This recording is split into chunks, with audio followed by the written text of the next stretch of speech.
Donald Trump ने अफ़गान और पाकिस्तान दोनों ही नेशनल्स पर पाबंदी लगाने की बात कही है और उनको देखा जाएगा और कौन पाकिस्तान अफ़गान नेशनल्स अमेरिका में आ रहे हैं, उन पे नज़र रखी जाएगी। मैं अगर डोनाल्ड ट्रंप के बारे में अगर कुछ सोचता हूँ, मुझे ऐसा लगता है कि वो एक ओरंगुटन है, जिन्होंने एक तरह से बहुत ज़्यादा वाइन पी ली। जो सिस्टम्स है वो भारत को आने थे। अभी तक रशिया ने 3 डिलीवर कर दिए हैं, जो हमारे लाइन ऑफ एक्चुअल कंट्रोल जो पाकिस्तान के साथ है उधर रखा हुआ है और एक है एलएसी पे जो चाइना के बॉर्डर पे रखा हुआ है। रशिया को मालूम है कि चाइना के जैसे भारत उनकी टेक्नोलॉजी का रिवर्स इंजीनियरिंग नहीं करता है।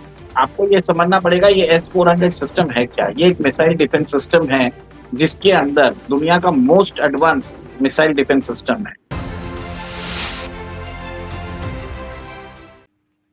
जय हिंद, नमस्कार। मैं अंबर जैदी स्वागत करती हूँ आप सबका एक बार फिर से हमारे आज के कार्यक्रम में। और आज 2 अहम मुद्दे आप सबके सामने लेकर हाज़िर हुए हैं। एक भारत से जुड़ा है और एक हमारे पड़ोसियों से जुड़ा है। सबसे पहले भारत की बात, भारत का जो डील चल रही थी S-400 मिसाइल सिस्टम की रशिया के साथ, अब फाइनली रशिया उस पर टेक्नोलॉजिकल ट्रांसफ़र के लिए रेडी है, ये बड़ा अपडेट है।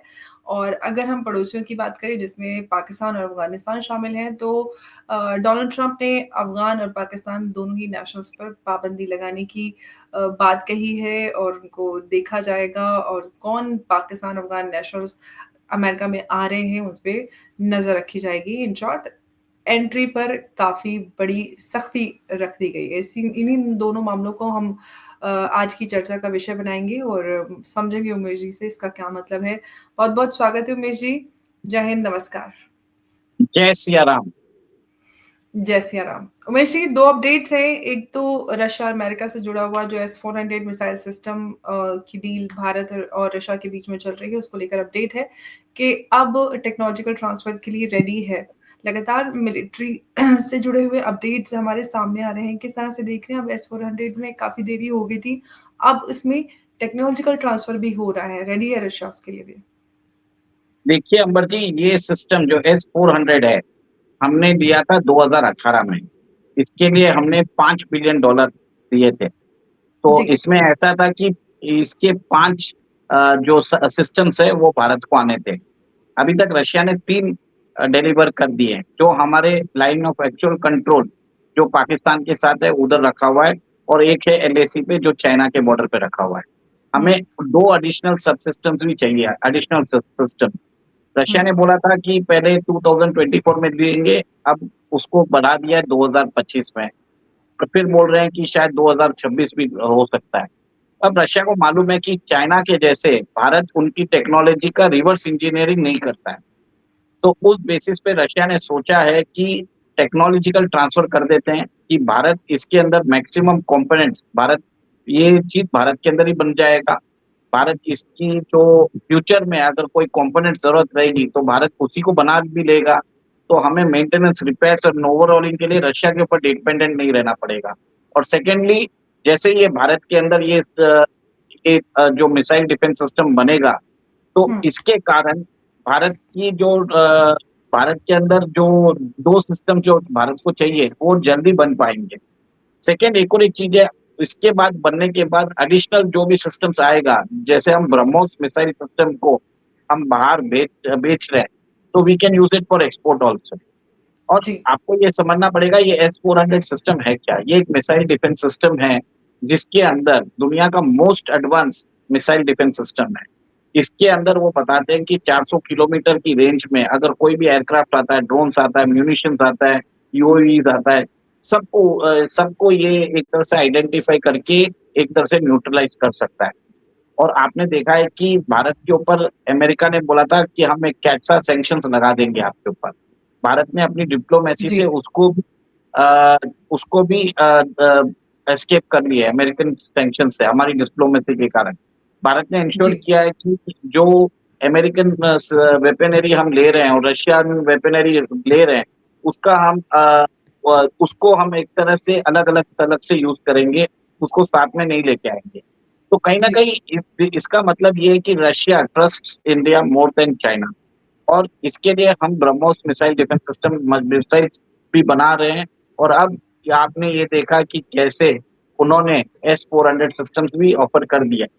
मेरा ये मानना है कि आगे जाके आपको भी मालूम है मल्टी रोल कॉम्बैट एयरक्राफ्ट का टेंडर निकल रहा है $20 बिलियन का और रशिया चाहता है कि सुकोई 57 जो 5th जनरेशन फाइटर एयरक्राफ्ट जो रशिया क्लेम करता है, उसका वो हुँ। प्रोडक्शन लाइन इंडिया में बनाने के लिए तैयार है, टेक्नोलॉजिकल ट्रांसफर भी देने को तैयार है, आईपीआर राइट्स भी देने को तैयार है, लोकलाइज्ड प्रोडक्शन और कंपोनेंट्स बनाने के लिए वो भी देने को तैयार है।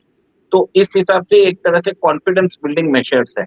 और हमने देखा कि कल हमने कवर किया था कि कैसे फ्रांस भी भारत के अंदर अपना नेक्स्ट जनरेशन जो फाइटर एयरक्राफ्ट है F-5 उसका डेवलपमेंट और उसका जो असेंबली लाइन है भारत के अंदर ही बनाने की कोशिश कर रहा है। तो एक अच्छी बात है। और आप जानते हैं कि भारत और Russia are time tested friends और जैसे भारत को 1971 में अर्स्टवाइल सोवियत यूनियन ने बहुत मदद की थी जब अमेरिका अपना 7th फ्लीट भारत की तरफ भेज रहा था, तब रशिया जी। ने अपने सबमरीन्स भेज के अमेरिकन वॉरशिप को रोका था। और भारत ने भी 91-92 में जब रशियन इकोनॉमी बहुत प्रॉब्लमैटिक थी, तब रशिया की इकोनॉमी को हमने रेस्क्यू किया। हमने हम हमें जो पैसा देना था, जो हम चाह सकते थे कि 100-200 करोड़ रुपए देके खत्म कर सकते थे, उस समय की एक्सचेंज रेट पे, हमने रशिया को 31,500 करोड़ रुपए दिए। तो एक तरह से उस समय भारत की इकोनॉमी भी खराब थी, हमारा भी सोना बाहर गिरवी था। उस समय भारत एक थर्ड वर्ल्ड कंट्री होके एक फॉलिंग सुपर पावर को हमने बचाया उनकी इकोनॉमी को। तो रशिया जानता है कि India and Russia are time tested friend. लेकिन आपने बताया कि ये प्रोग्राम 2018 में शुरू हुआ था, उसमें इतना डिले क्यों हो गया? अभी तक आज 2025 में हम बैठे हैं, इतना लंबा समय हो गया और अब जाके वो टेक्नोलॉजिकल ट्रांसफर के लिए भी रेडी हो रहे हैं। हमने देखा जी इंजन डील में भी अमेरिका ने डिले किया, तो ये डिले की वजह से आपको नहीं लगता जो भारत का जो डिफेंस अपग्रेडेशन है, जिसकी हम बात करते हैं या जो-जो हमें सिस्टम्स जिस तरह के चाहिए उसमें डिले हो जाता है और कहीं न कहीं जो डिप्लोमेसी कहें या कहाँ पे क कमी छूट जाती है? आप किस तरह से इसको देख रहे हैं? देखिए, मेरे हिसाब से 2022 में 24 फरवरी 2022 में रशिया और यूक्रेन का वॉर चालू हो गया था। तो रशिया को बहुत सारे सिस्टम्स अपने बॉर्डर पे चाहिए थे और अभी भी वॉर ऑनगोइंग है और ऐसा कुछ लग नहीं रहा है कि नियर फ्यूचर में खत्म होने जैसा है। तो रशिया ने सोचा है कि इंडिया पे ट्रस्ट किया जा सकता है। हमें वैसे भी हमने पैसे ले लिए हैं, 7 साल हो गए उन्होंने पैसे हमसे ले लिए और अभी तक उन्होंने डिलीवर नहीं किया। अब हुँ। रशिया ने सोचा है कि बेस्ट चीज़ क्या है कि हम टेक्नोलॉजिकल ट्रांसफर कर दे देते हैं। उसमें क्या होगा कि पूरा टेक्नोलॉजिकल ट्रांसफर नहीं होगा। कुछ मेरे ख्याल से 60 टू 70% किया जाएगा और 30% जो कोर इसकी जो टेक्नोलॉजी है, वो रशिया से ही रहेगी। उसके कंपोनेंट्स रशिया से आएँगे और यहाँ पे बाकी कंपोनेंट्स है, वो भारत में ही सोर्सिंग करके असेंबली लाइन बना के यहाँ पे डेवलप किया जाएगा। तो एक तरह से जॉइंट वेंचर फॉर्म किया जाएगा between any Russian company and भारतीय कंपनी के बीच में ब्रह्मोस जैसे बनाया है, वैसे कोई अरेंजमेंट बनाया जाएगा। ओके, अब बात करते हैं दूसरे मुद्दे की जो है हमारे पड़ोसियों से जुड़ा हुआ जिसमें डोनाल्ड ट्रंप ने जो पाकिस्तानी और अफ़गानिस्तानी है दोनों के ऊपर पाबंदी की बात कही है। जितने भी अफ़गान और पाकिस्तान नेशनल्स हैं उनकी एंट्री पे काफ़ी फ़िल्टर्स लगाए जाएँगे, कौन-कौन है, इस पर नज़र रखी जाएगी। किस तरह से देख रहे हैं आप इस अपडेट को, डेवलपमेंट को? क्या उम्मीद थी कि ऐसा कुछ होने वाला है? देखिए, मैं एक चीज़ बोलता हूँ, डोनाल्ड ट्रंप मैं अगर डोनाल्ड ट्रंप के बारे में अगर कुछ सोचता हूँ, मुझे ऐसा लगता है कि वो एक ओरंगुटन है, जिन्होंने एक तरह से बहुत ज़्यादा वाइन पी ली है। अब वो क्या बोलेंगे, क्या करेंगे, कुछ समझ में नहीं आता है। अभी कल ही देखिए उन्होंने पाकिस्तान के प्राइम मिनिस्टर शहबाज शरीफ को थैंक किया था कि ये आपने एक टेररिस्ट पकड़ा जिसके कारण 13 यूएस सोल्जर्स जो 2021 में काबुल से हम जब भाग रहे थे, तब मारे गए थे, उनको पकड़ाया और आपको मालूम है उससे पहले 397 मिलियन यूएसडी का उनको F-16 का को ग्रांट भी दिया। तो हमें समझना पड़ेगा कि सडनली आज ऐसा क्या हुआ है कि उन्होंने अब दोनों दोनों अफ़गान और पाकिस्तानी नेशनल्स को के ऊपर पाबंदी लगाने वाली है। ऐसा नहीं है कि ये सिर्फ़ भारत के अखबारों में ये बात आ रही है, ये पाकिस्तान के न्यूज़ चैनल पे भी आ रहा है, पाकिस्तान के अखबारों में भी आ रही है। डॉन में भी मैंने ये खबर पढ़ी है, मैंने देखा है। तो इसका मतलब है कि अमेरिका को लग रहा है कि कहीं न कहीं एक सिक्योरिटी थ्रेट उसके ऊपर आ सकता है और 9/11 जैसा इंसिडेंट वापस भी हो सकता है। देखिए, आपको समझना पड़ेगा कि जैसे गाज़ा के अंदर अमेरिका बोल रहा है कि गाज़ा मेरा हो गया, this a beach front property, 2 million people को बोल दिया आप उधर से निकलो। मैं यहाँ पे रिज़ॉर्ट्स बनाऊँगा, मैं यहाँ पे दुबई जैसा इसको डेवलप करूँगा और आप लोग आके यहाँ पे काम करोगे। तो आप सोचिए 20 लाख लोग अगर डिस्प्लेस होंगे, तो कहीं न कहीं अरब वर्ल्ड में गुस्सा तो आएगा। सेकंड, अफ़गानिस्तान में तालिबान को बोल रहे हैं कि $7 बिलियन के हमने जो इक्विपमेंट छोड़े हैं, वो आप हमें वापस करिए। 7,80,000 तो राइफ़ल्स थी, जो हाई ग्रेड राइफ़ल्स है, वो वापस माँग रहे हैं। 70,000 हमवी है, वो बोल रहे हैं कि हमको वापस दो। तो अफ़गानिस्तान बोल रहा है कि हमको देने वाले नहीं हैं। तो मेरे हिसाब से जो $397 मिलियन का जो ग्रांट दिया था, एक तरह से पाकिस्तान को बोला गया होगा कि आपको हम एड दे रहे हैं और बाय चांस हम अगर अफ़गानिस्तान में तालिबान के अगेंस्ट एक्शन करें, तो आप हमारा सपोर्ट करिए और आपको मालूम भी है कि तालिबान और अफ़गानिस्तान के बीच में, तालिबान पाकिस्तान के बीच में अभी प्रॉब्लम चल रहे हैं बॉर्डर पे उनके। तो पाकिस्तान ने भी सोचा होगा ठीक है, हम मान जाते हैं इनकी बात। सेकंड, आपको ये भी मालूम है Pakistan is a hub of global terrorism और ट्रम्प ने अपने फर्स्ट टर्म में 2017 में 7 टू 8 मुस्लिम कंट्रीज़ के नेशनल्स को बैन कर दिया था। और उसी में उसको लग रहा है कि सारे जितने भी एक्सट्रीमिस्ट हैं, जो सीरिया से हैं या गाज़ा से हैं, आपने देखा है कि हमास के लोग अभी पीओके में नज़र आए थे। तो कहीं न कहीं ग्लोबल उम्मा के जो टेररिस्ट हैं, वो एक साथ वापस आ सकते हैं और वो वैसे लोग आ गए, तो अल्टीमेटली इनको जिहाद के लिए एक कॉमन एनिमी चाहिए और आज कौन-सा एक कॉमन एनिमी है? आप बताइए। इट्स अमेरिका, तो अमेरिका को एक सिक्योरिटी थ्रेट है। तो सिक्योरिटी थ्रेट 9/11 जैसा वापस हो सकता है। तो अमेरिका के प्रेसिडेंट अमेरिकन लाइफ्स की वैल्यू करते हैं। उनको उससे कोई मतलब नहीं है कि ग्लोबल ऑप्टिक्स क्या बोलता है, कि उनका एक ही मिशन है और वो है मेक अमेरिका ग्रेट अगेन और उसके लिए अपना सिक्योरिटी कंसिडरेशंस के लिए वो ये बैन लगाने की सोच रहे हैं। यहाँ पे उनको लगा कि पाकिस्तान के को शाबाशी देनी चाहिए, उन्होंने शाबाशी भी दे दी। 397 मिलियन यूएसडी दे दिया ताकि पाकिस्तान के साथ अगर अफ़गानिस्तान के ऊपर हमला करना पड़े, तो पाकिस्तान का कोऑपरेशन भी मिल जाएगा। थर्ड, डोनाल्ड ट्रम्प जानते हैं कि पाकिस्तान एक तरह से अननेसेसरी मतलब एक तरह से एक ऐसा एलाई है जिसको हमें रखना पड़ेगा, कोई उपाय नहीं है उनके पास। और आपको मालूम है कि पाकिस्तान का जो जियो स्ट्रैटेजिक इम्पोर्टेंस है, उसमें ईरान का बॉर्डर भी शेयर करता है और फ्यूचर में अगर ईरान के ऊपर कोई बमबारी करनी पड़ी, तो वो पाकिस्तान के बेसिस में यूज़ कर सकता है। तो बस यही बात है। इसके अलावा आपने खुद कहा कि एक तरफ तो उनको इसके एयरक्राफ्ट्स और इन सब की मेंटेनेंस के लिए ग्रांट देता है, दूसरी तरफ कहते हैं मतलब एक तरफ एक उसको भी लेकर भी 2 नैरेटिव थे कि एक तो ये कि वो मेंटेनेंस के लिए, दूसरा नैरेटिव ये था कि ये इसलिए है कि ताकि इसको मॉनिटर किया जाए कि कहीं ये भारत के खिलाफ ना इस्तेमाल किया जा सके। अब उसमें भी मतलब अमेरिका समझ में नहीं आता कि अमेरिका आखिर कर क्या रहा है? पाकिस्तान से दूरी बनाना चाह रहा है या मैं समझ नहीं पा रही हूँ मेरे से। अंबर जी, 2 महीने पहले आपको मालूम होगा कि पाकिस्तान के न्यूक्लियर साइंटिस्ट कहीं पे जा रहे थे, सडनली वहाँ पे हमला भी हुआ था। और तो अबडक्ट कर दिए गए थे वो। हाँ, तो उस समय आपने एक और एक न्यूज़ आई थी उस समय हुँ। कि पाकिस्तान के जो न्यूक्लियर और मिसाइल्स हैं, एसेट्स, उसके ऊपर तालिबान हमला करने वाला है। तो कहीं न कहीं अमेरिका को लग रहा है कि पाकिस्तान के न्यूक्लियर एसेट्स को सिक्योर करने के लिए बहुत ज़रूरी है कि पाकिस्तान की सिक्योरिटी मेंटेन किया जाए। तो एक तरह से वो ट्रेड ऑफ है। आज पाकिस्तान के पास 170 न्यूक्लियर वेपन्स हैं और उनके पास एटलीस्ट निशी आपकी बात बीच में रुक रही है। मेरे पास जो एक खबर है मतलब सूत्रों के हवाले से खबर है, वो ये कि पाकिस्तान जितने भी अपने न्यूक्लियर एसेट्स हैं, उनको सिंध प्रांत में या ऐसे प्रांतों में छुपा रहा है और वो क्यों छुपा रहा है, इसके पीछे का क्या रीज़न है, ये तो बड़ी बात है और ऐसी जगहों पे छुपाकर रख रहा है, जहाँ पर ऑलरेडी नेशनल मूवमेंट्स तेज़ी पकड़ रहे हैं। तो सवाल ये है कि क्या वो जानबूझ के ऐसी जगह पे छुपा रहा है ताकि अगर इन फ्यूचर कुछ हो, तो उन्हीं प्रांतों में हमला हो जहाँ पर नेशनल मूवमेंट्स चल रहे हैं, जैसे कि सिंध है, बलूचिस्तान है इस तरह के इलाके। तो आप कैसे देखते हैं इसको? और इनफैक्ट वो लोग तो ये भी कहते हैं कि जितनी भी दुनिया में बड़ी ताकतें हैं, उनको पाकिस्तान को डीन्यूक्लियराइज़ कर देना चाहिए क्योंकि पाकिस्तान के पास न्यूक्लियर पावर होना बहुत खतरनाक बात है, वो उसका इस्तेमाल बुरे के लिए ही करेगा। देखिए, Pakistan is agent of chaos.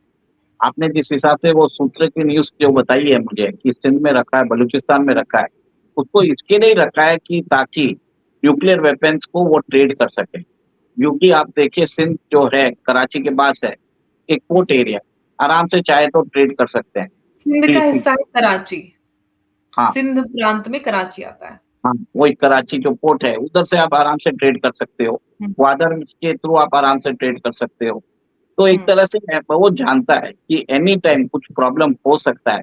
अगर बाय चांस कोई मिलिट्री एक्शन होता है, तो इमीडिएटली उस न्यूक्लियर वेपन्स को कहीं और पहुँचा सकते हैं। और आपने बरोबर बोला है कि अगर कोई एक्शन होता है, तो वहाँ जहाँ पे नेशनलिस्ट मूवमेंट्स चल रहे हैं, उनको टारगेट किया जाएगा।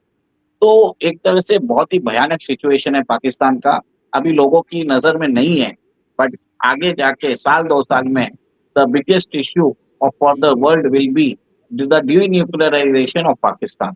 लोग बात करेंगे, अभी तो हमने अपने चैनल पे 2-3 बार बात की है, मैंने किसी भी चैनल पे ये बात सुना नहीं है मैंने, बट हमने 1-2 बार ऑलरेडी डिस्कस कर लिया है। जी, बिल्कुल और क्योंकि मैं वहाँ पे लोगों से कुछ संपर्क में हूँ जो नेशनल मूवमेंट चला रहे हैं, बलूच की बात करें, सिंधु की बात करें। मैं कई सालों से उन लोगों से बातचीत करती आई हूँ और इन मुद्दों पे नेशनल मूवमेंट्स पे मैं कई सालों से काम करती हूँ। मुझे वहाँ के लोकल्स देखते हैं, सुनते हैं, जानते हैं।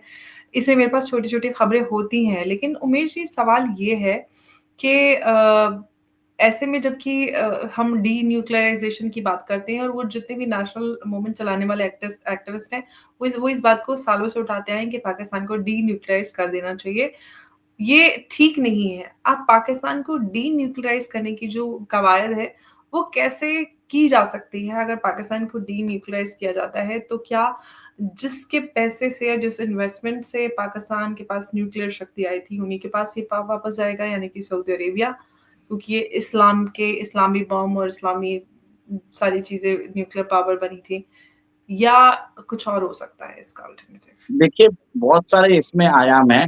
मैं एक चीज़ बता सकता हूँ कि पाकिस्तान के पास द फर्स्ट इस्लामिक बॉम्ब है और जिस हिसाब से टर्की और पाकिस्तान का भी जो कोऑपरेशन चल रहा है, 5th हुँ, जनरेशन फाइटर एयरक्राफ्ट में और खान का जो प्रोडक्शन लाइन है, पाकिस्तान में खुलने वाला है और 200 पाकिस्तानी टेक्नीशियंस है, टर्की में काम कर रहे हैं। तो कहीं न कहीं ऐसा बताया जा रहा है कि पाकिस्तान ने अभी तक अपने न्यूक्लियर वेपन्स ऑलरेडी टर्की को बेच दिए। लोग बता रहे हैं।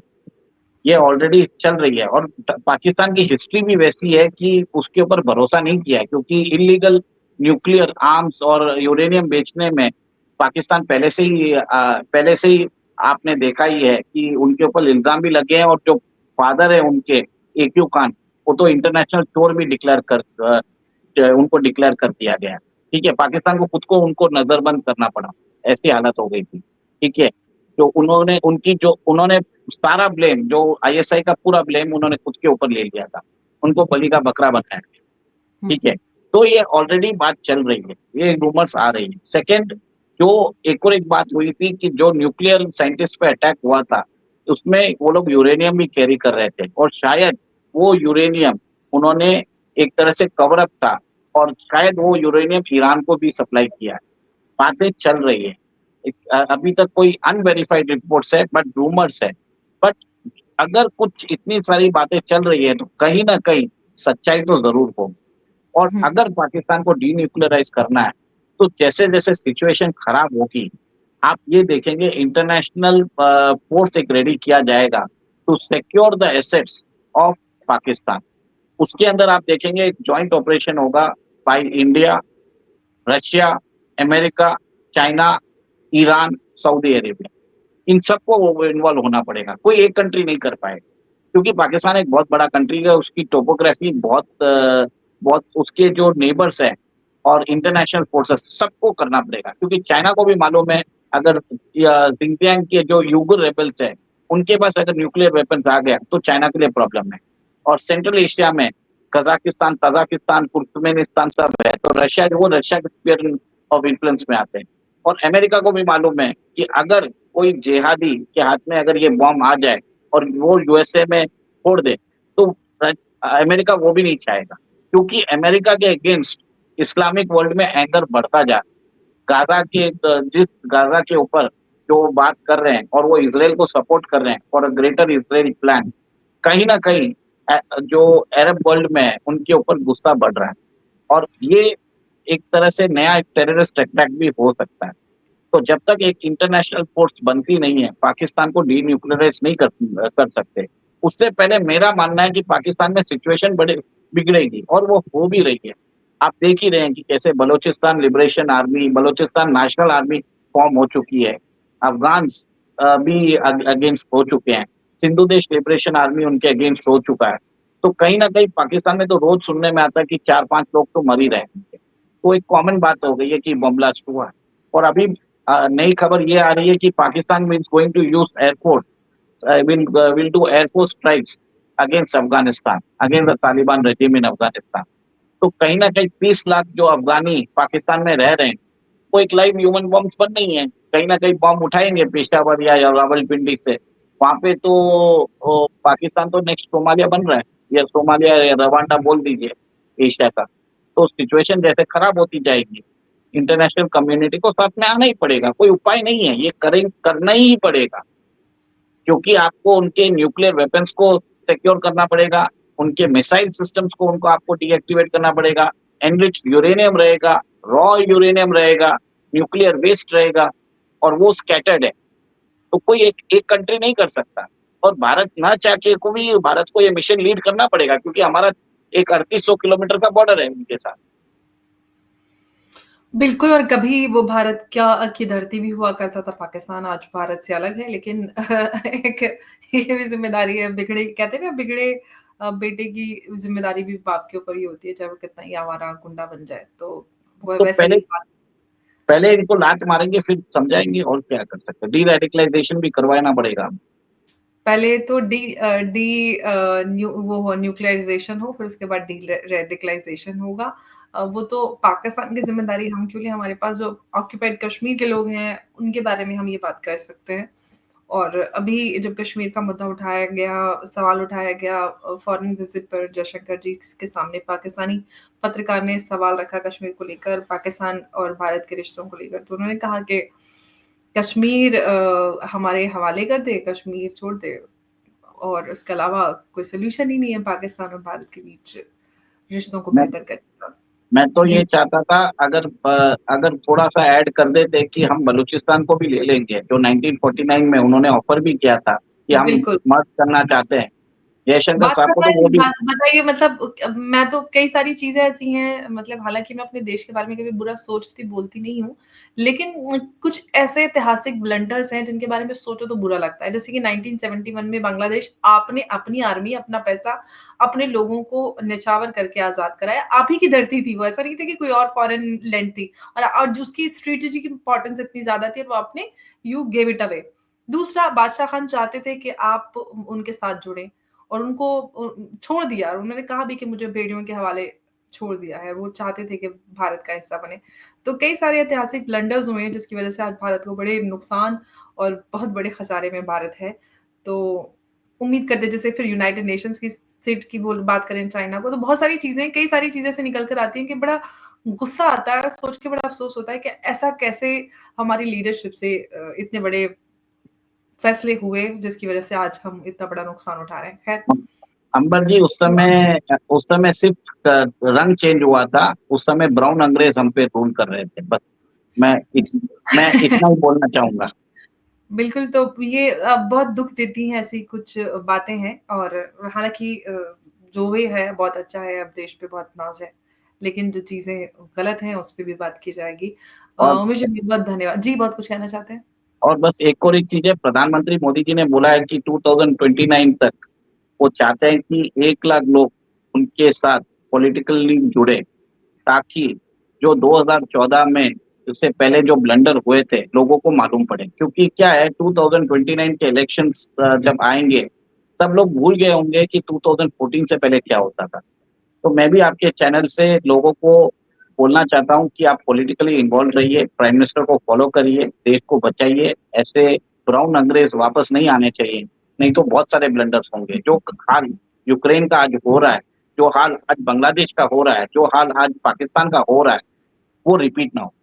बस इतना ही बहुत बोलूँगा अंबर जी, आपके बहुत-बहुत चैनल पे धन्यवाद उमेश जी। और जय हिंद, जय श्री राम। नमस्कार। जय भारत, जय सिया राम।